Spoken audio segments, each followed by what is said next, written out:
Dear students, today we are going to take this topic democratization.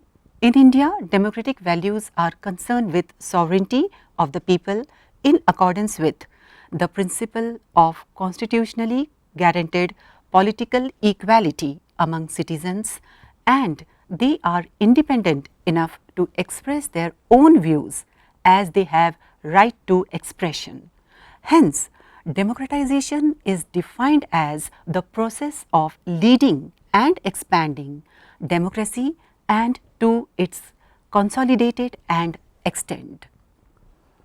The process of democratization is the consequences of conflicts and international pressure, or of the thoughts of enlightened leaders to legitimize rapid modernization process.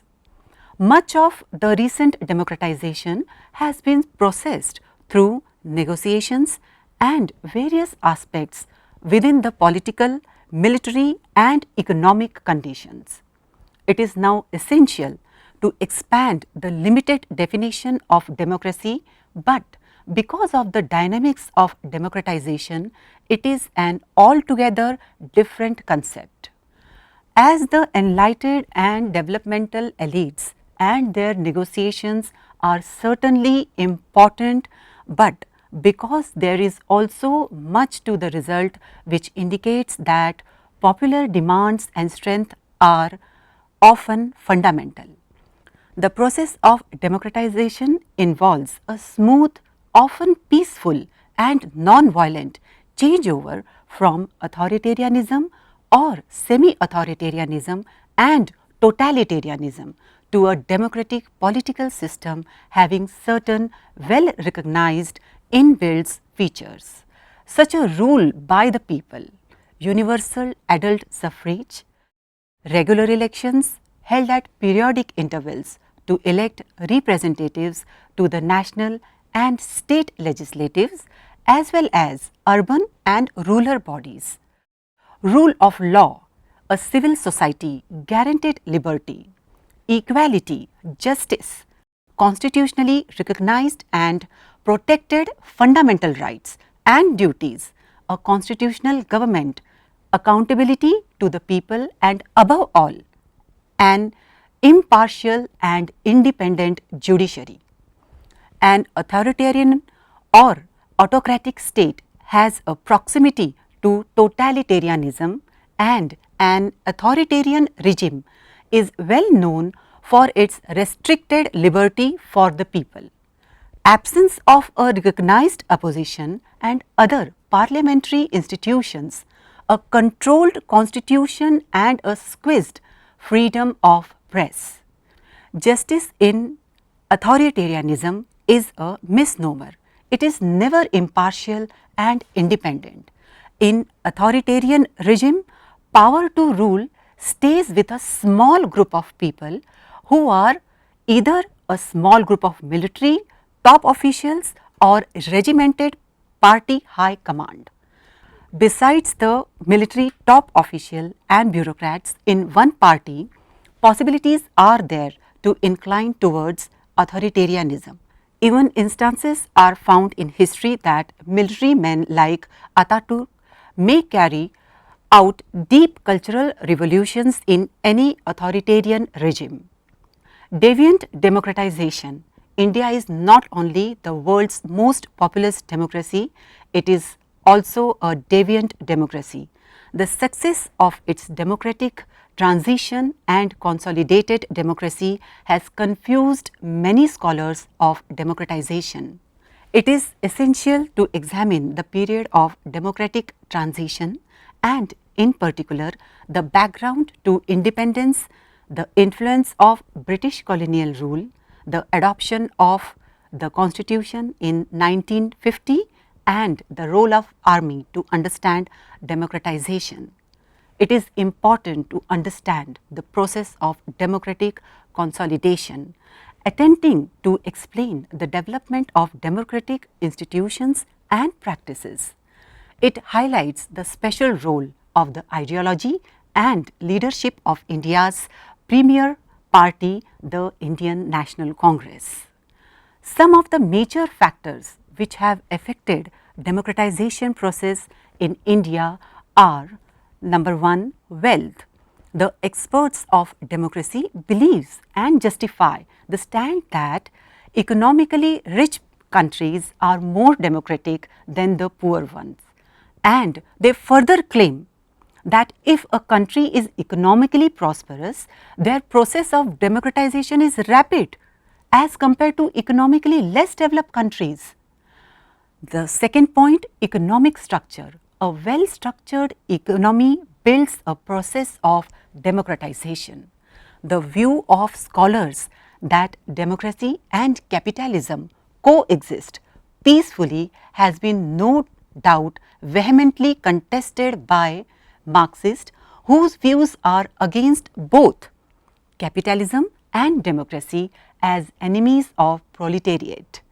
According to Marxists, democracy can remain safer in the hands of proletariats than with a handful rich exploiters.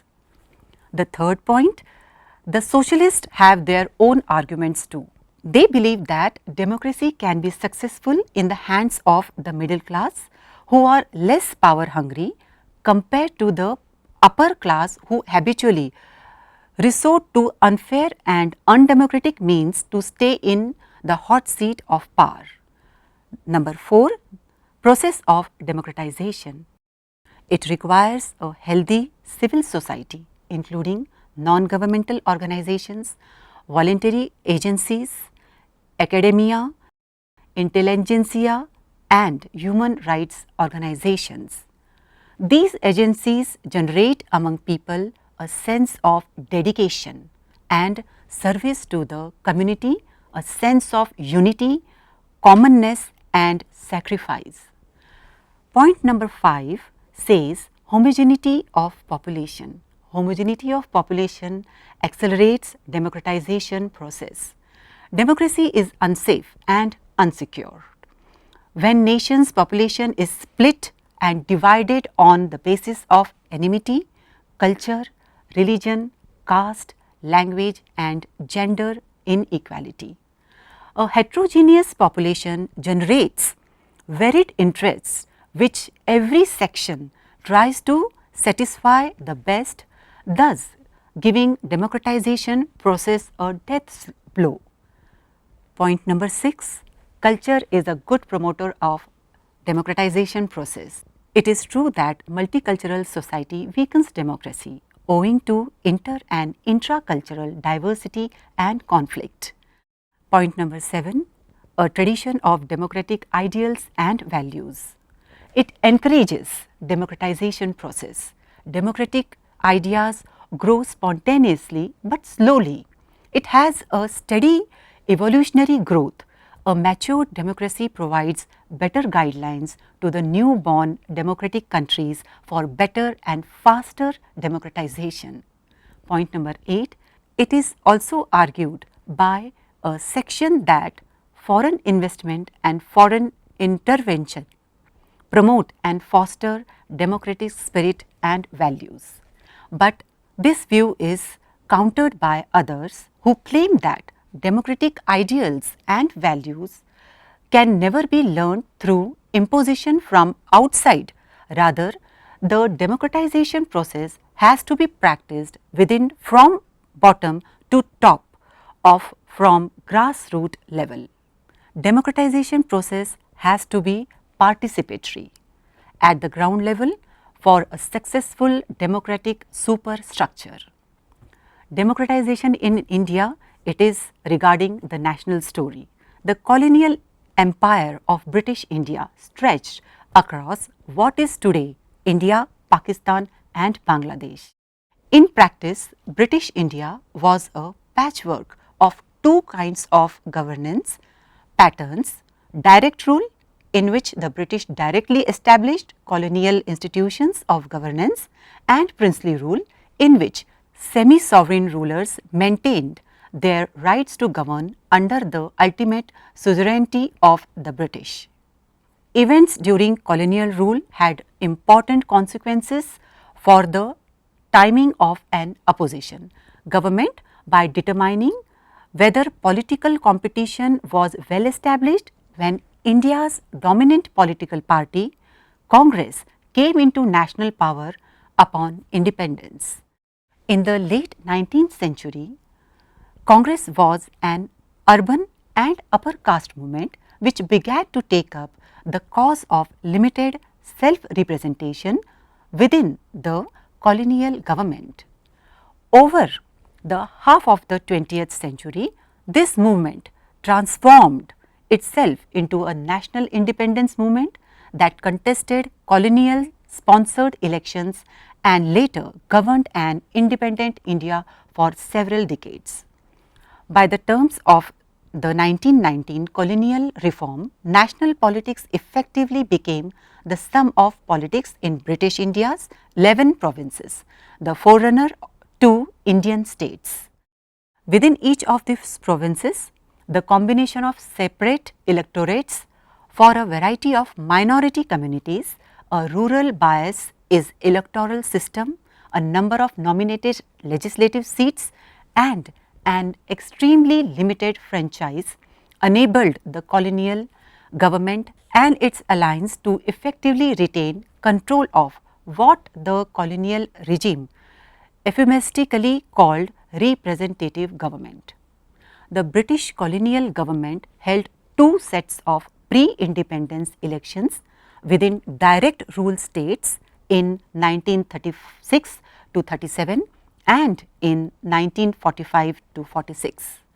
Though elections revealed a relatively broad base of support for Congress, these pre-independence provincial elections featured relatively little genuine competition.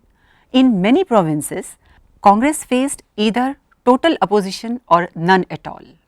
In provinces with a substantial Muslim population, separate electorates whereby a certain number of seats were allotted to the Muslim community and only Muslims were eligible for these seats ensured that Congress did not actually compete against the main Muslim dominated parties in many seats. Meanwhile, the princely states did not hold any elections before independence. Upon independence in 1947, formal democratization occurred across India, British directly ruled and princely alike. The Constituent Assembly of India ratified the constitution that guaranteed universal adult suffrage in 1950. The country's first national elections took place in late 1951 and early 1952 under universal franchise. For the first 20 years after independence, Congress dominated both state and national elections, winning 5 consecutive national elections, that is 1951 to 52, 1957 to 1962, 1967 and 1971, and nearly all state level elections prior to 1967. By the late 1960s, Congress electoral dominance had begun to crumble and the party system in India slowly evolved from a dominant party system to a competitive multi-party system. Some Indian states experienced a complete alternation of parties in power or their first full-term opposition government later than others. In 1975, a brief authoritarian interlude in Indian politics, ironically hesitant democratic consolidation on national level. In June 1975, at the behest of Prime Minister Indira Gandhi, India's president declared a national emergency, allowing the central government to suspend an array of civil and political freedoms. The government censored the press, imprisoned a large number of opposition leaders and failed to hold scheduled state and national elections. This infringement upon democracy was lasted until March 1977. This was India's one and only authoritarian interlude since independence. In 1977 election, therefore, heralded the end of one-party dominance in India. the Janata Party formed the government from 1977 to 1979. In 1979, the Janata Party split, with one faction of party existing the party to form the Janata Party Secular. The Janata Party Secular then formed the government from 1979 to 1980 with the outside support of Congress. While the government was comprised entirely of non-Congress ministers, it survived at the pleasure of Congress. After Congress withdrew its support in late 1979, it then won the new elections held in 1980. Despite the relative brevity of this non-Congress interregnum, by 1980 then Congress returned to power. India has proven itself a consolidated democracy. Both an incumbent and opposition party had constitutionally won elections and then peacefully ceded power. Shortly after the emergency end, Congress lost national power for the first time, defining subnational democratization through viable opposition governments. It is essential concept of national democratization in terms of alternation in power at the state level, which occurs when an opposition government first serves a full term in office. This understanding of democratization is consistent with scholars of democratization who do not consider a country to have fully democratized until it experiences at least one and sometimes two alterations in power. In other words, a country is not considered an established democracy until the party initially in power has peacefully conceded power. This definition of democratization is appropriate in the Indian context for a variety of reasons. Firstly, based on an electoral or minimalist definition of democracy, India has seen very little sub-national variation in democratization outcomes. Prior to national independence, some states experienced elections under a high restricted franchise while others did not. But the variation between states holding election prior to 1947 and those that did not is explained entirely by the state's history of colonial rule. Former British provinces held elections whereas former princely states did not. At independence, free and fair elections were held virtually everywhere, and the procedural notion of democratization that focuses on the substantive alteration in state level power, namely the emergence of a full term opposition government. A number of objections might arise to this conceptualization of national democratization, since Indian democracy is hardly without imperfections. Foremost among these objections is that our conceptualization of national democracy focuses on a narrow set of political organizations and their leaders. Electoral competition between handful of elites, some might argue, hardly constitutes a substantive democracy. This existence of political elites, however, is almost certainly inevitable in all modern societies relying on mass political organization. Thus, the relevant question for our purpose is not whether a small elite dominates politics, but whether governing elites allow political competitors to organize and potentially access genuine political power.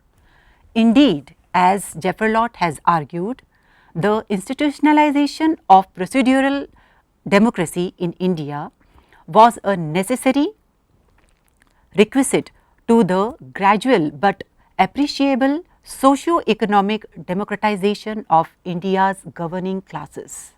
Conceptualization, national democratization as alteration in power is particularly useful lens through which to view Indian democratization for two reasons. First and foremost, India has experienced considerable variation in this regard. India's first elections quickly established Congress as the dominant force in virtually every state. Though Congress was widely believed to be a party with a strong commitment to democracy, this commitment was not put a test until well after independence, since viable government alternatives were slow to emerge. Every state in India had opposition parties at independence. However, the states varied in terms of how successful these alternative parties were in challenging Congress rule. Second, unlike many highly centralized federations, Indian states are important political entities. They are responsible for many of the policy domains that impact most highly on everyday lives of citizens, including education, health, sanitation, law and order. From a normative perspective, democratization at the state level is crucially important as a way of citizens to hold politicians accountable at this important level of government. In addition, in a developing country like India, where the allocation of public goods is often politicized and the public demand for state services outstrips supply, the distribution of public goods and state services is deeply influenced by who governs. Without a viable governing alternatives to the dominant party, that is, without substantive democratization at the state level, access to the state risks becoming restricted to those who support dominant party. Giving the proximity of state government to everyday life, democratization at the state level is arguably just as important for citizens' well-being as democratization at the national level. Now we will discuss democratization and the developmental state. It has been observed that the political balance must be achieved in democratization and new kind of developmental state should be the matter of concern, and we deal with this for the need of balance. Point number 1 highlights between order and conflict.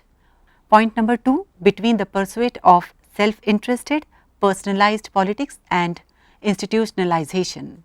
Point number 3 is between informal and formal politics and institutions. Now students, we come to the conclusion.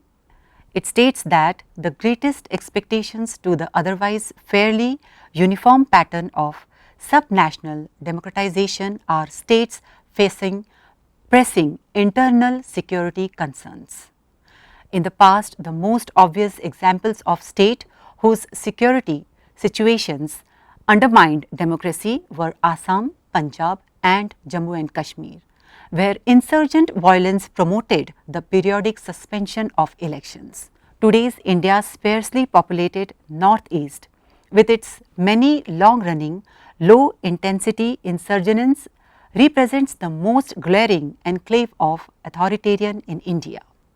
Looking to the future, the prospects of de-democratization are perhaps most likely in those areas of India presently afflicted by Maoist insurgents.